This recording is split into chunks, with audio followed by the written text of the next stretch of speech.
అది కాకుండా ఈ జిల్లాలో ఇప్పుడే కాదు తమ్మిలేరు, ఇంకొక పక్కన ఎర్ర కాలువ, ఈ రెండు ఎప్పుడు మనకి ఇబ్బంది కలిగిస్తున్నాయి. అదే మరిగా ఉప్పిటేరైతే ఎప్పటి నుంచో కోరుకుంది రెగ్యులేటర్ కూడా కట్టాలని. దానికి కూడా మనం సీరియస్గా ఆలోచించుకొని తప్పకుండా ఇక్కడే రామానాయుడు గారు ఉన్నారు మంత్రిగా, ఇప్పుడు ఉప్పిటేరు కూడా ఆయన మంత్రి కాబట్టి ఇరిగేషన్ మంత్రి ఆయన కాబట్టి డ్రైనేజ్ కూడా ఆయన చూస్తాడు కాబట్టి దాన్ని సాధ్యాలన్నీ చూసుకొని ఇప్పుడు ఇంకొక పక్కన కూడా మనందరికీ ఒక ప్రాబ్లం కూడా ఉంది ఈ ప్రాంతంలో మనం గుర్తుపెట్టుకోవాలి. ఒకప్పుడు మీరు చూస్తే పోలవరం ప్రాజెక్టు పూర్తయి ఉంటే రాష్ట్రంలో చాలా వరకు సుభిక్షంగా ఉండడానికి అవకాశం వచ్చేది. పోలవరం రాష్ట్రానికి ఒక వరం. పోలవరం పూర్తయి నదులు అనుసంధానం చేస్తే ఈ రాష్ట్రంలో కరువు అనే మాట ఉండదు. కానీ ఆ పోలవరాన్ని కూడా ముంచేశాడు దుర్మార్గుడు. చాలా కష్టపడి నేనైతే సోమవారం పోలవరంగా చేసుకొని ప్రతి సోమవారం రివ్యూ చేసి 72 సార్లు 75 సార్లు రివ్యూ చేసి 28 సార్లు ప్రత్యక్షంగా వచ్చి నేరుగా పనులన్నీ చేపట్టాను. 72% పనులు పూర్తయినాయి. అదే తెలుగుదేశం పార్టీ అధికారంలో కొనసాగి ఉండుంటే 2021కి పోలవరాన్ని జాతికి రైతులకు అంకితం చేసేవాళ్ళం. అలాంటిది డిలే అయిపోయింది. డయాఫామ్ వాల్ గోదావరిలో కలిపేశాడు. ఇంకో పక్కన పనులన్నీ ఆగిపోయినాయి. ఏదేమైనా పోలవరాన్ని పూర్తి చేసే బాధ్యత నేను ముఖ్యమంత్రి అవుతానని ఢిల్లీకి వెళ్ళి ఢిల్లీ పెద్దల్ని మెప్పించి 12,000 కోట్ల రూపాయలు శాంక్షన్ చేయించి ఇప్పుడు మొన్నే మీరు చూస్తే బడ్జెట్లో కూడా పెట్టి క్యాబినెట్లో కూడా పెట్టి డబ్బులు ఇచ్చారు. తొందరలోనే పోలవరం పనులు మళ్ళీ ట్రాక్లో పెడతాం, పూర్తి అవుతుంది. దీనివల్ల చింతలపూడి ఇలాంటి లిఫ్ట్ ఇరిగేషన్ని పూర్తి చేసి ఈ 2 జిల్లాల్లో ప్రతి ఒక్క ఎకరాకు నీళ్లు ఇచ్చే అవకాశం వస్తుంది.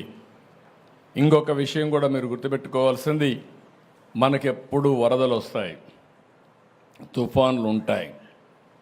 కానీ ఇలాంటి తుఫాన్లు వచ్చినప్పుడు వరదలు వచ్చినప్పుడు జాగ్రత్తగా ఉండడం మనందరి బాధ్యత. డ్రైన్స్ అన్నీ ప్రాపర్గా ఉండాలి. ఎక్కడ వర్షం పడినా దాన్ని పర్యవేక్షించే వ్యవస్థ సక్రమంగా ఉండాలి. ఇప్పుడు డ్రోన్స్ వచ్చాయి. ఇప్పుడే ఒక చిన్న ఎగ్జాంపుల్ చూపించారు.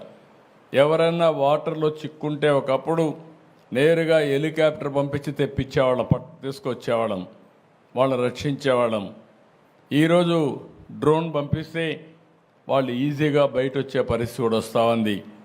టెక్నాలజీలో పెను మార్పులు వచ్చాయి. ఆ మార్పులు కూడా ఉపయోగించుకుంటాం. ఇంకొక పక్కన మీరు ఒకసారి చూస్తే ఏదైతే ఈరోజు వరదలనంతా కూడా మ్యాపింగ్ చేయడం, ఎక్కడి నుంచి వరదలు వచ్చినా కొన్ని స్టాండర్డ్స్ ఉంటాయి. ఈరోజు భద్రాచలం నుంచి రాజమండ్రికి నీళ్లు రావాలంటే ఇన్ని గంటలు ప్రవహిస్తే తప్ప రావు.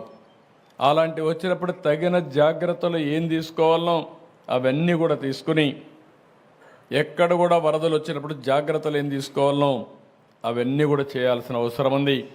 నేను నిన్నే చూశాను, రఘురామకృష్ణరాజు గారు ఎమ్మెల్యే అయిన తర్వాత బ్రహ్మాండంగా డ్రైన్స్ అన్నీ కూడా ప్రజలందరినీ చైతన్యపరిచి వాళ్ళ దగ్గర ఫండ్స్ కూడా మొబిలైజ్ చేసి బ్రహ్మాండంగా చేశాడు.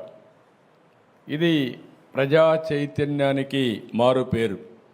ఒకప్పుడు రైతు సంఘాలను పెట్టాం, సాగునీటి సంఘాలను పెట్టి కాలువలను కానీ మురికి కాలువలు కానీ అక్కడ రిపేర్లు చేసే బాధ్యత వాళ్ళకే అప్పచెప్తే కడాన అవి కూడా తీసేసే పరిస్థితికి వచ్చారు.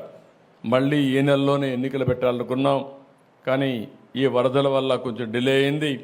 మళ్ళా సాగునీటి సంఘాలు వస్తాయి.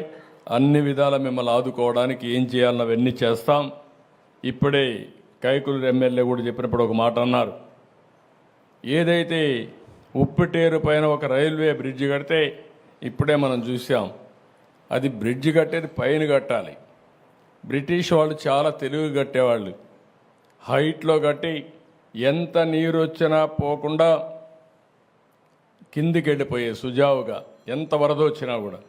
ఇప్పుడు ఆ బ్రిడ్జ్ చూస్తే అది బ్రిడ్జ్ కాదు, నీళ్లు నిలిపే ఆయకట్ట మార్గం, ఆనకట్ట మార్గం ఉంది. అది నీళ్లు ఎంతవరకు ఉన్నాయో అంతవరకు కట్టేశారు. అడ్డంకులు బోల్డని అడ్డంకులు పెట్టే పరిస్థితి వచ్చారు.